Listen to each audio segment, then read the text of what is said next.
요즘 뭐 스마트폰으로 결제하는 건 기본이고 집에선 AI 스피커한테 말 걸고 진짜 모든 게 연결돼서 너무 편하잖아요. 근데요, 바로 그 편리함 뒤에서 사실 보이지 않는 전쟁이 지금 이 순간에도 벌어지고 있거든요.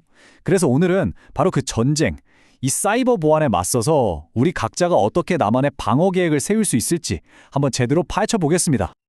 자, 그럼 바로 본론으로 들어가 볼까요? 여러분, 스스로한테 한번 이렇게 물어보세요. 나 온라인에서 진짜 안전한가? 아마 대부분은 에이, 괜찮겠지 이렇게 믿고 싶으실 거예요. 근데 과연 그럴까요? 정말 괜찮을까요?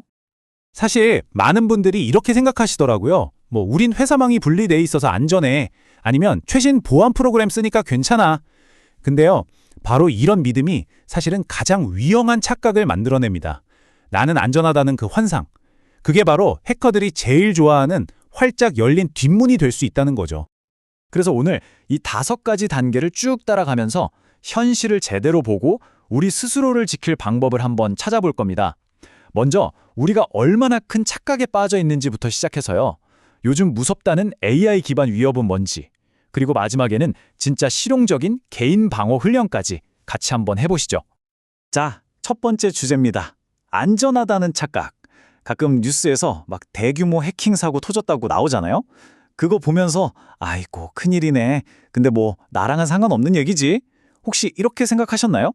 절대 아닙니다. 그건 바로 우리 모두의 데이터를 둘러싼 보이지 않는 전쟁의 바로 그 최전선에서 벌어지는 일이에요. 예를 들어볼까요?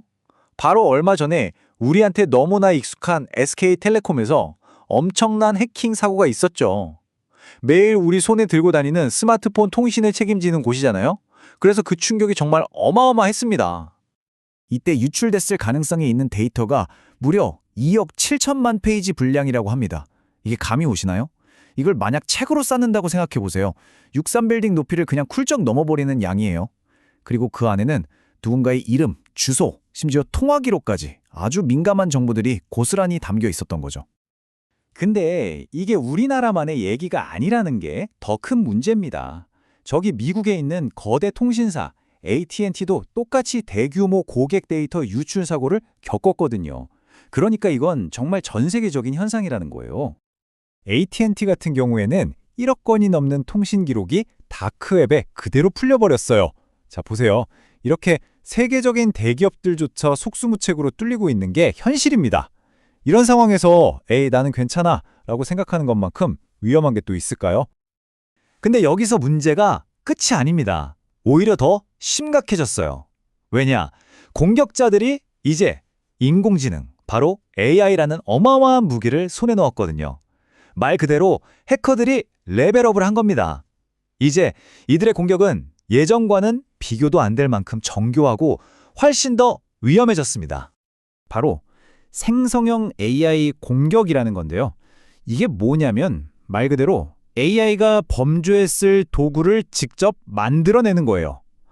진짜랑 구별이 아예 안 되는 가짜 이메일을 순식간에 써내고요. 딱 한 사람만 노리는 맞춤형 바이러스를 만들고 심지어는 제 목소리, 제 얼굴을 똑같이 흉내내는 딥페이크까지 만들어버리는 거죠. 이거 한번 보세요. 진짜 기가 막힙니다. 예전에 우리가 봤던 피싱 메일 어땠어요? 뭔가 좀 어설펐죠? 맞춤법도 틀리고 문장도 어색하고 아 이거 가짜네? 티가 났단 말이에요. 근데 지금 AI가 쓴 이메일은요? 와 문법은 그냥 완벽하고요.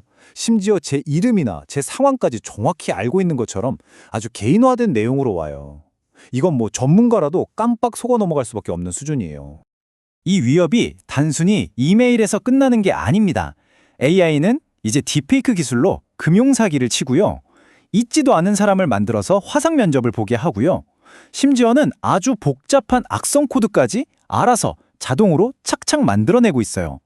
범죄의 영역이 정말 무한대로 넓어지고 있는 겁니다. 자, 그럼 이 무시무시한 위협이 어떻게 우리 일상 속으로 파고들까요? 해커들은요, 이제 우리 집, 우리가 사는 도시, 그리고 바로 이 손안에 있는 모든 스마트 기기를 노리고 있습니다. 생각해보세요. 우리 집에 문이랑 창문이 많아지면 많아질수록 도둑이 들어올 구멍도 많아지는 거잖아요. 똑같습니다. 이걸 전문 용어로 공격 표면이 넓어졌다 이렇게 말하는 거예요.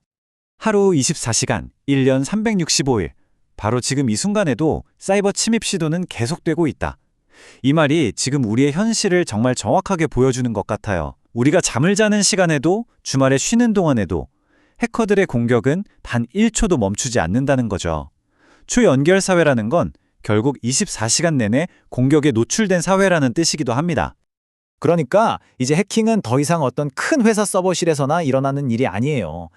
우리 집 거실을 비추고 있는 IP 카메라, 저기 시골에 있는 스마트팜 관리 시스템, 도시의 교통 신호 체계, 그리고 무엇보다 지금 여러분이 이걸 보고 계신 바로 그 스마트폰까지, 이 모든 게 해커들의 잠재적인 침입 경로가 될 수 있다는 겁니다. 그럼 도대체 우리는 어떻게 방어를 해야 할까요? 옛말에 지피지기면 백전불태라고 했잖아요. 적을 알아야 이길 수 있다는 거죠. 방어의 첫걸음은 바로 적을 아는 겁니다. 지금부터 해커들이 가장 즐겨 쓰는 일종의 작전 계획이죠. 상위 5가지 공격 방법을 낱낱이 파헤쳐 보겠습니다. 자, 이 표를 한번 보시죠. 해커들이 쳐들어오는 가장 흔한 방법 1위가 바로 시스템의 취약점을 공격하는 거예요. 쉽게 말해서 업데이트를 제때 안에서 생긴 보안 구멍을 파고드는 거죠. 그 다음이 바로 계정 정보, 그러니까 아이디랑 비밀번호 훔치는 거고요. 우리가 앞에서 얘기했던 피싱도 바로 그 뒤를 잇고 있습니다. 이들의 작전 계획, 이걸 이해하는 게 우리 방어의 진짜 시작점입니다. 특히 피싱 공격은요, 생각보다 되게 간단한 4단계로 이루어져요. 먼저 진짜 그럴듯한 이메일로 우리를 꼬드기고요. 거기에 있는 링크를 누르면 가짜 사이트로 넘어가게 만들죠. 그리고 우리가 아무 생각 없이 거기에 아이디랑 비밀번호를 입력하면 그걸 그대로 훔쳐서 진짜 우리 계정을 장악해버리는 겁니다. 이 단순한 수법에 정말 수많은 사람들이 지금도 당하고 있어요. 아, 그리고 우리가 비밀번호를 여러 사이트에서 똑같이 쓰는 거, 이게 왜 그렇게 위험한지 이 그림이 아주 명확하게 보여주네요. 해커들은요, 일단 한 군데서 훔친 아이디랑 비밀번호 뭉치가 있잖아요. 그럼 그걸 가지고 다른 모든 사이트에 자동으로 로그인을 시도해봐요. 이걸 크리덴셜 스토핑이라고 부르는데요. 한번 생각해보세요. 여러분이 집 현관문, 자동차 문, 사무실 문을 전부 똑같은 열쇠 하나로 열고 다닌다고요. 그럼 그 열쇠 하나 잃어버리는 순간 어떻게 되겠어요? 그냥 모든 게 다 털리는 거죠. 똑같은 원리입니다. 자, 이제 드디어 가장 중요한 마지막 시간입니다. 지금까지 우리가 얼마나 위험한 상황에 있는지, 그리고 적들이 어떻게 공격하는지 알아봤잖아요. 그럼 이제는 우리가 직접 행동에 나설 차례입니다. 지금 당장 실천할 수 있는 아주 구체적인 개인 방어 훈련을 시작해 보겠습니다. 해킹 이메일을 막는 법, 복잡하게 생각할 거 없이 딱 이 4가지만 기억하세요. 첫째, 보내는 사람 이메일 주소, 철자 하나하나 꼼꼼히 확인하기. 둘째, 아무리 급해 보이는 내용이라도 갑자기 온 메일은 일단 의심하기. 셋째, 첨부 파일은 절대 함부로 다운받거나 실행하지 않기. 그리고 마지막, 링크는 누르기 전에 꼭 마우스로 올려서 진짜 주소가 뭔지 확인하는 습관을 들이는 거예요. 이것만 잘 지켜도 웬만한 피싱 공격은 다 막아낼 수 있습니다. 최소량의 법칙이라는 말이 있어요. 이게 뭐냐면 여러 나무 판자로 만든 물통에 물을 채울 때 물은 결국 가장 낮은 나무 판자 높이만큼만 채워진다는 거거든요. 보안도 똑같습니다. 아무리 비싸고 좋은 보안 시스템을 갖다 놔도 딱 한 사람의 보안 의식이 약하면 바로 그 사람 때문에 모든 게 뚫려버리는 거예요. 결국 가장 중요한 건 어떤 대단한 기술이 아니라 바로 우리 각자의 인식이라는 거죠. 그래서 아무도 아무것도 일단 믿지 않는다. 이게 바로 제로 트러스트라는 원칙인데요. 이걸 이제 우리 자신한테 적용해 볼 시간입니다. 외부든 내부든 모든 걸 일단 잠재적인 위협으로 보고 항상 확인한다는 개념이거든요. 자, 여기 체크리스트 보면서 한번 스스로를 점검해 보세요. 나는 중요한 서비스에 2단계 인증을 쓰고 있나? 사이트마다 비밀번호를 다 다르게 복잡하게 쓰고 있나? 이런 질문들에 솔직하게 답해보는 것만으로도 여러분의 보안 수준은 지금보다 훨씬 더 올라갈 겁니다. 자, 이제 공은 여러분에게 넘어갔습니다. 해커들이 어떤 작전 계획을 쓰는지 이제 다 알게 되셨잖아요. 그럼 더 이상 예전처럼 무방비 상태로 당하고만 있을 순 없겠죠. 오늘 함께 알아본 이 내용들을 바탕으로 여러분의 소중한 디지털 세상을 안전하게 지켜낼 준비 다 되셨습니다.